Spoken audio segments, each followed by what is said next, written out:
Let's start with the pledge, please.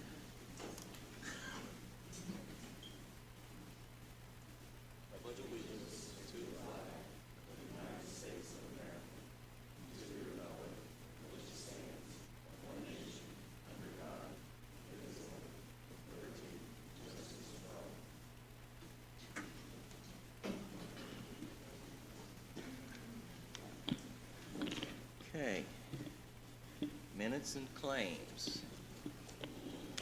Good morning, Commissioners. First, we have minutes for June 27th for approval. Okay. Any additions or corrections? Make a motion to approve the minutes, please. Second. All by aye? Aye. Approved? Okay. And next, we have claims for the period June 24th through June 30th in the amount of $2,357,485.17. Okay. Questions? Make a motion to approve the claims June 24th through June 30th for $2,357,485.17. Second. All by aye? Aye. Approved? Thank you. Next, we have claims for the period July 1st through July 7th in the amount of $251,961.76. Motion to approve. Second. Aye? Aye? And Approved? last, we have payroll for the period ending July 5th in the amount of $1,185,981.10. Motion to approve. Second. All by aye? Aye? Okay. All right. Next on the agenda is the emergency action plan. Diana and Joni.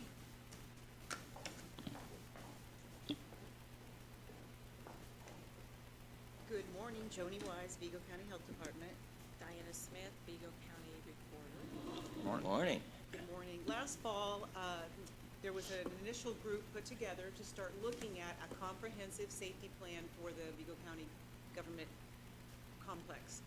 And so we looked at all different type of man-made or natural disasters and slowly evolved into the plan that you have been given to review.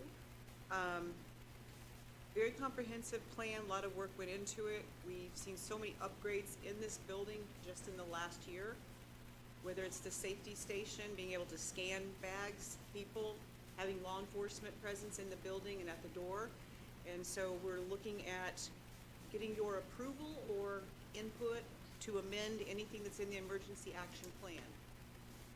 And then once it is approved, we'll start developing a training and exercise schedule, whether it's Stop the Bleed. We currently do the CPR program, an active shooter drill, the burn, The extinguishers. extinguishers, just learning And all the fire type of different ways for our employees to be able to react in a situation that would need a response that's in this manual.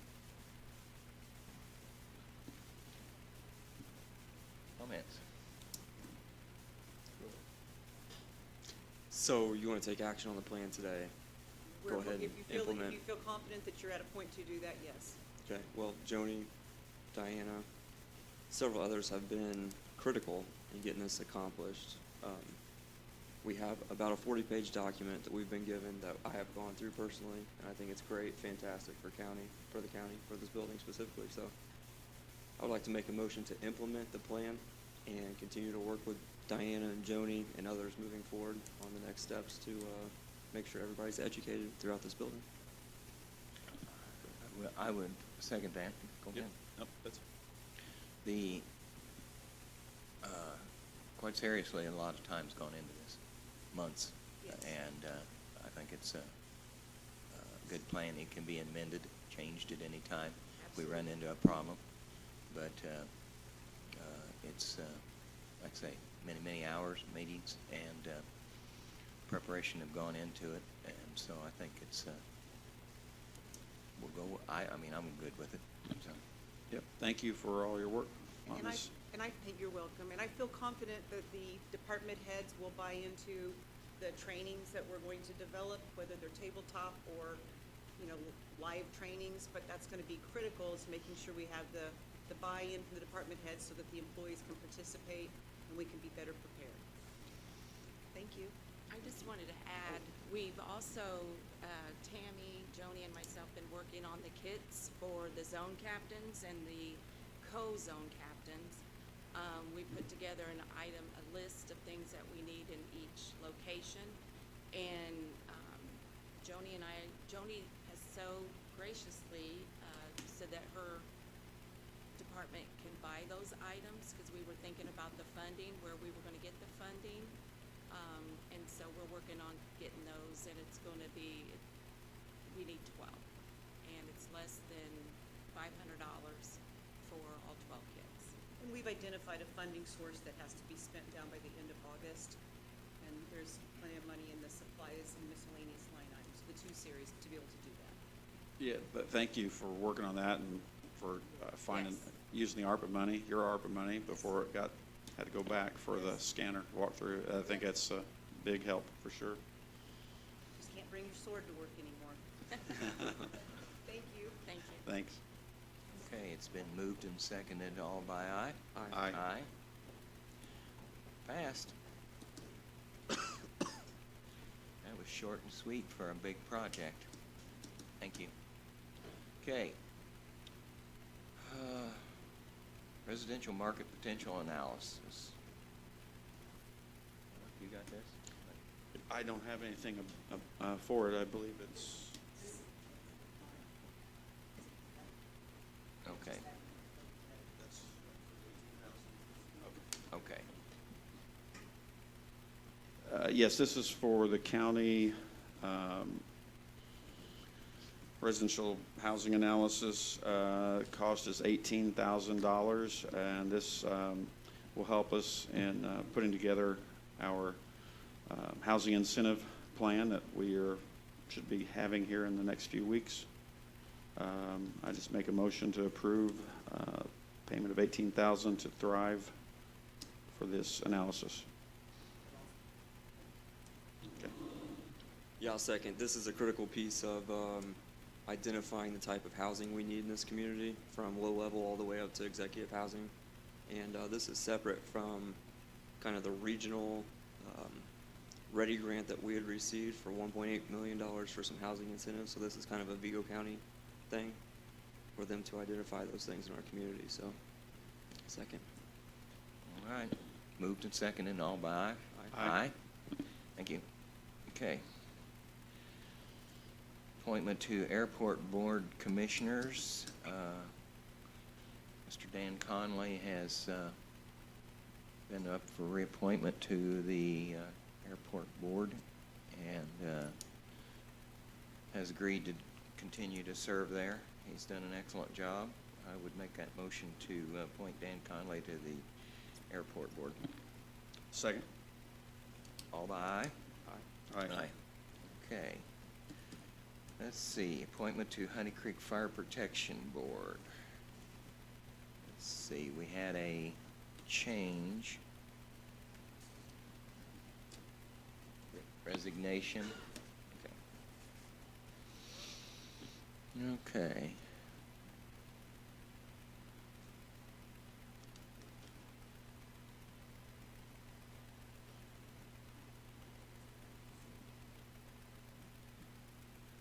Yeah, okay.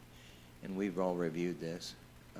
Trustee Darwinson Valdez resigned as a trustee and requested to appoint Brock Allen Phillips to fill the unexpired term.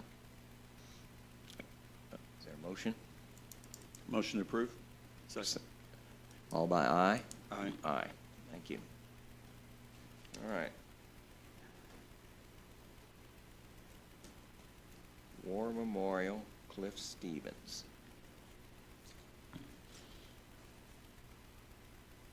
Cliff's not here, reference to that? Okay. Move on. Okay, comments from the public. Nobody wants, yes? You just come on up here and state your name. Certainly. This is, Good morning. My name is Neil Marquez, resident of Vigo County for 45 years, 43 years having living in College Park area. Thank you for your time this morning. The reason for my being here is to try to understand the process for funding for the Vigo County Public Library 12 Points renovation. And I was wondering if you could explain the process to me. I'm trying to get a grasp of how taxpayer-funded organization plans to use taxpayer money to turn a library branch into, for lack of a better term, a hotel that reaches out to a homeless population. So the Splash Park, the basement that has going to have a kitchen, a shower facility, and free laundry facility. And I'm just trying to understand the dynamic of this within this, and if the funds for it were clearly defined, because my understanding was I wasn't able to meet. I was out of town for a last library meeting, but there were questions concerning the plans, and quite frankly, the public, to my knowledge, didn't see plans for this expansion included. And I also have heard through some sources that the budget, they're over budget. And if that is the case, why would they be spending our funds for a splash park, for a kitchen, for a shower and laundry facility at taxpayer expense?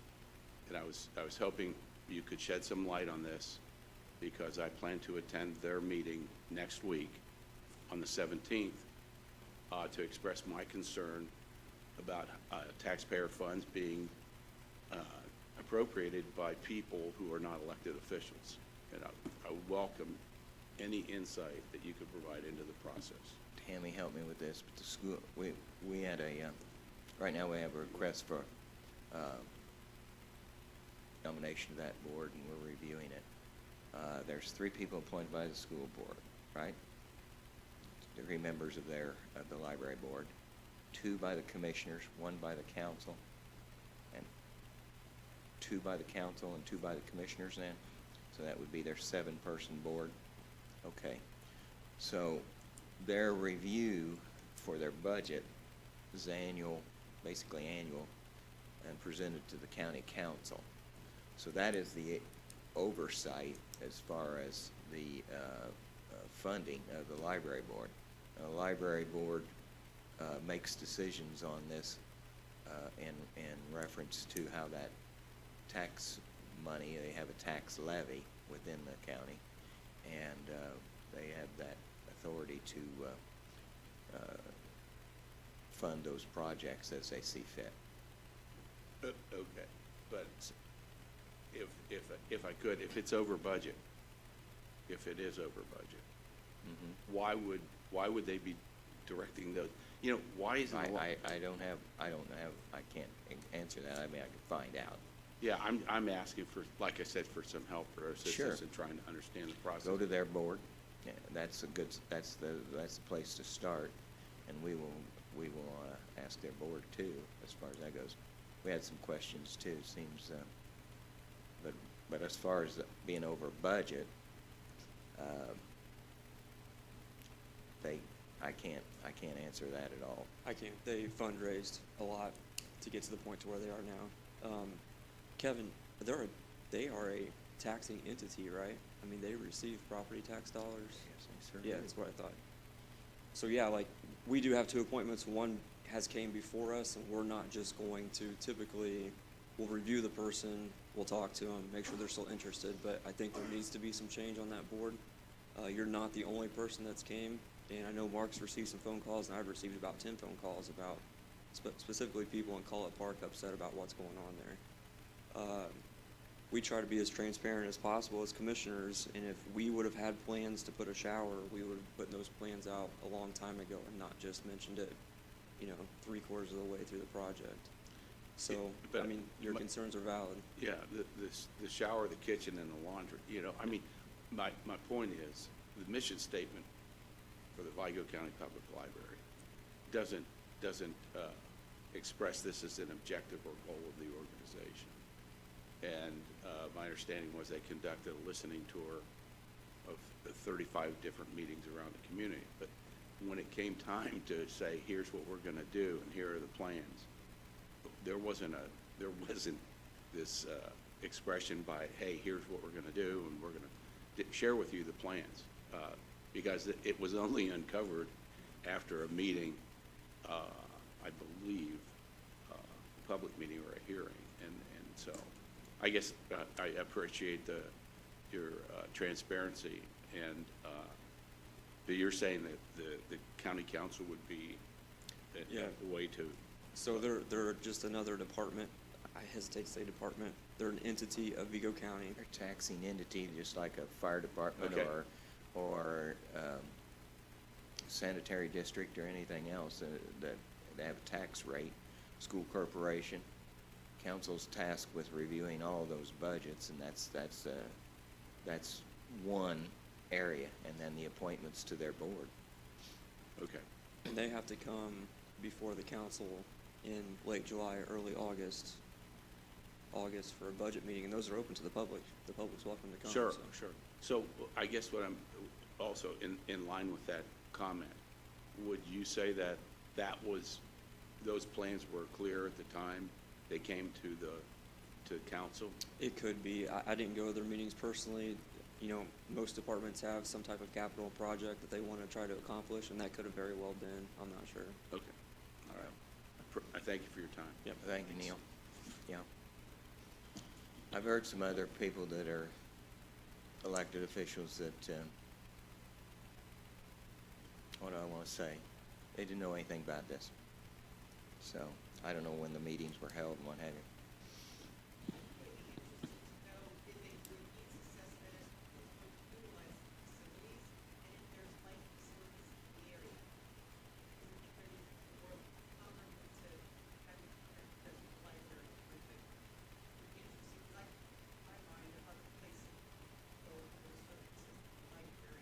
Well, I think that the city has worked on a day center specifically to try to handle some of these things. I mean, very, very specific. I mean, I'm aware of that project. This one I didn't know anything about.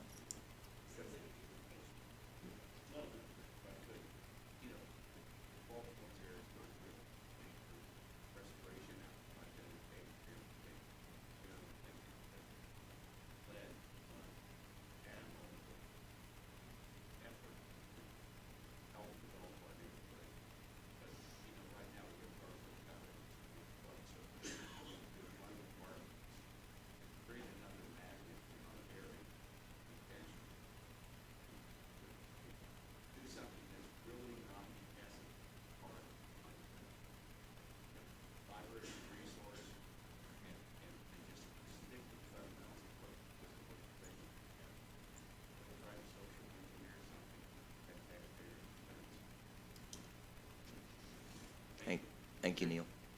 Thank you, Joni. Any other comments from the public?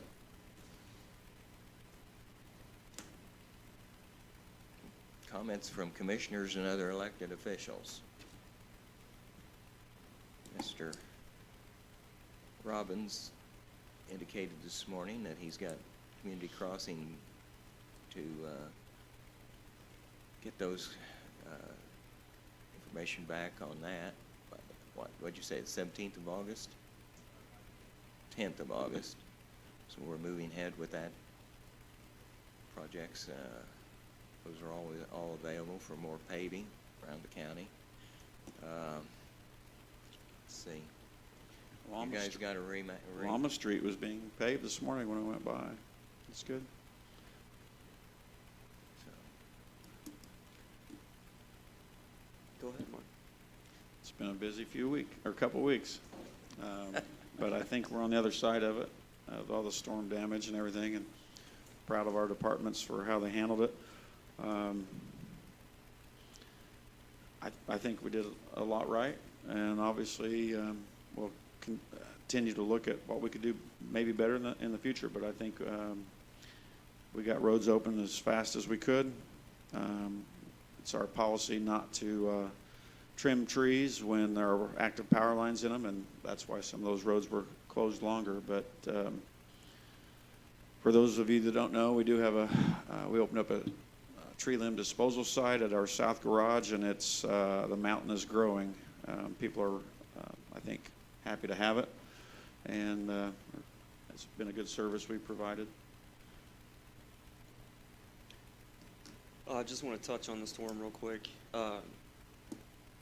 Like Mark said, we did the best we could with the information we had at the time. That Thursday evening, we went out and quickly realized that that storm was a lot worse than what we had anticipated. But our guys are working 410s from the highway department, and they all came back in on Friday and worked very hard and got a lot accomplished over that weekend. Want to thank Duke Energy for what they did. It's just a matter of opinion if you think they did a good job or not, but I can tell you there was more resources here in this community than there has ever been among any storm in Indiana or Vigo County. At one point, they had 330,000 people without power, and they got all of that restored in 6 days. So that's pretty cool. Second, really want to give a shout out to the Salvation Army and American Red Cross. Really the only two entities that still had power and was able to offer as much as they could. And the Salvation Army still today is looking for people that lost food, that's not receiving some type of Indiana benefit, and they're really willing to help you. So Tony, if you could, the Salvation Army is the place to go if you're kind of that in-between income where you're a working family, you don't receive benefits, but you're still paycheck to paycheck. The Salvation Army will help, and we're extremely thankful for that. We met with Doc Hoynicke yesterday from EMA, and we kind of did a review of what's going on, but we're still going to have an after-action review. We didn't feel like this storm needed an emergency operations center. We just knew that we had a lot of people without power, and people were doing everything they could to get that restored. Mike, Mark, and I, other elected officials in the community leaders, even neighbors, brothers, and sisters were out doing everything they could to make sure everybody was happy, healthy, and getting what they needed during the 5 days or 6 days without power. That was really emotional for me. We sat in a meeting with IDHS and talking about how many truly poor people we have in this community that really struggle, and I think that was really eye-opening in this storm. You know, elected officials have big shoulders. They should have big shoulders, and we should be able to take those complaints and those concerns and listen to them and try to make things better. So Mark's comments about we'll learn and we'll see what we can do better next time is very important. So I just want to thank everybody in the community that took a stab at helping people. It's very commendable and very respectable, and thank you for that. You know, the Salvation Army probably could use your monetary donations as well as the Red Cross. Their funds are run down a little bit from this, so Yeah, thank you. We also, Otter Creek Fire Department and Riley Fire Department, Otter Creek opened up their firehouse to let people come in and cool down, recharge their phones, things like that. And the Riley Fire Department, I believe, was open to Duke Energy employees to come and rest. And then a big thanks to the fairgrounds. We were searching for a respite center, and they opened up one of their buildings for that, and that was much appreciated, and it was used for that weekend. And for those who don't know, I think I put on Facebook yesterday, but I believe we had 50 county roads closed at one time. That's not including the city roads, so it was a big deal that I don't think we all realized until Friday, Saturday, just how big of a deal it was. But You know, very dangerous situation at times handled. As far as I know, we came out of it very well as far as injuries, things like that. Yeah, and Mike, just to add to that, and Mark's comments, the school corporation, Indiana State University, not to individualize Texas Roadhouse, but I kid you not, every time I drove by Texas Roadhouse, there were 100 line trucks sitting there, and those people were eating there, and they did a great job. All of our restaurants did a great job that could be open. Kind of the silver lining of all this was the amount of people that were here, you know, enjoying our community, learning about our community, and the citizens expressing their gratitude and thanks when we were at Texas Roadhouse, people were buying their dinners and stuff like that, and that's, you know, I think that's important. The real root thing I love about Vigo County is the compassion and stuff like that, so it was good. It was a bad storm, but it was good to see everybody come together. Yep. We'll do the after-action reports, and we'll have some updates as we go along the next few weeks, okay?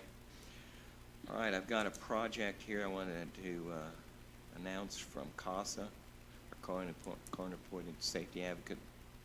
They're having a drive.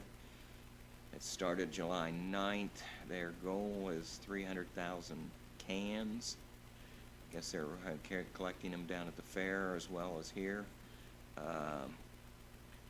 If they reach this goal of 500,000 cans by December 31st, they get a $500,000, or excuse me, $5,000 donation towards their Back to School program. So I don't know how those dates align exactly, December 31st and the Back to School program in August. But at any rate, they're always doing good things for the kids. And so they can use your cans at any of their drop-off sites at the fair or here in the building.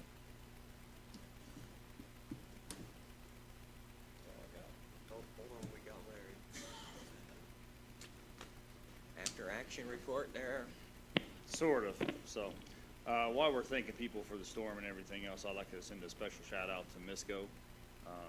When that storm hit, there were 3 large trees that fell across the grade, backed traffic up in both directions, 2 lanes, for at least an hour or so. They brought a piece of equipment out, helped clear that off. That's not our responsibility, that's the state's. I mean, we might get in trouble for doing that, but, in that case, it was pretty critical. We got that open. That's a pretty big arterial to get, west, so I really appreciate them coming out and doing that, stepping up. Our equipment couldn't get there just because of the traffic, so. Yeah, I think we're going to have an issue thanking all the people that really helped. All you saw on social media was the negativity and things like that, but behind the scenes you saw a lot of people doing a lot of good things. So, yeah, there's just too many people to thank. Yeah. Definitely. Yeah, that we had so many people come out and clear parts of their roads, get their things, clearing their driveway, and they cleared half of our county roads for us. People that had whatever tools that they could bring to bear at this. It was, yeah, we're going to miss a few people as far as thanking them, but yeah, it was tough, but we made it. Mike, I think we have, Jared, you have a rezoning today too, don't you? 2, okay. All right. If there's nothing else, why, we'll recess. Thank you.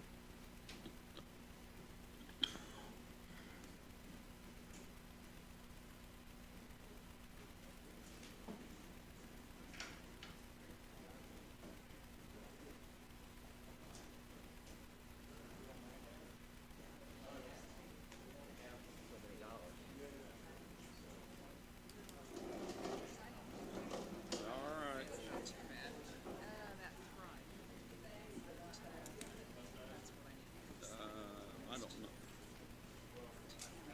Oh, here. Oh. There we go. Need that signed also? Yes.